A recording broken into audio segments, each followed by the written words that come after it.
ابھی ہم نے دیکھا کہ HTML اور XHTML میں کیا فرق ہے اور کیوں یہ ضروری ہے کہ ہمارا ڈاکیومنٹ جو ہے وہ XHTML کے معیار کے مطابق ہو، تاکہ وہ لیٹسٹ فارمیٹ ہے HTML کا جو XHTML کہلاتا ہے، اس کے بارے میں ابھی ہم نے پچھلے لیسن میں دیکھا. اب یہاں ایک کنفیوژن چھوٹا سا کریٹ ہو رہا ہے، اس کو ہم دور کرنے کی کوشش کریں گے. کہ آپ دیکھیں کہ ہم نے سمجھنے کے لیے ایک پیج کریٹ کیا تھا، ایڈٹ میں گئے تھے، پریفرنسز میں گئے تھے،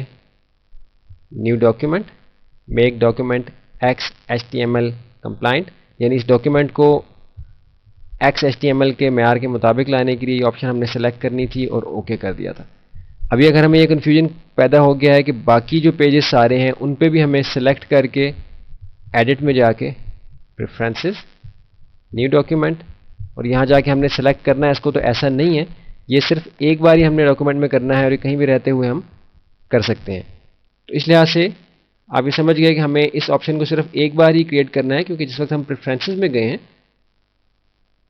ایڈٹ پریفرنسز،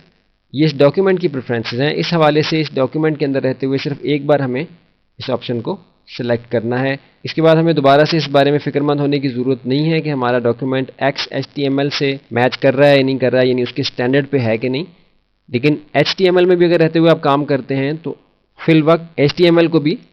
کم و بیش پوری سپورٹ مل رہی ہے جیسی کہ XHTML کو ہے. لیکن ظاہر ہے کہ XHTML کے ہوتے ہوئے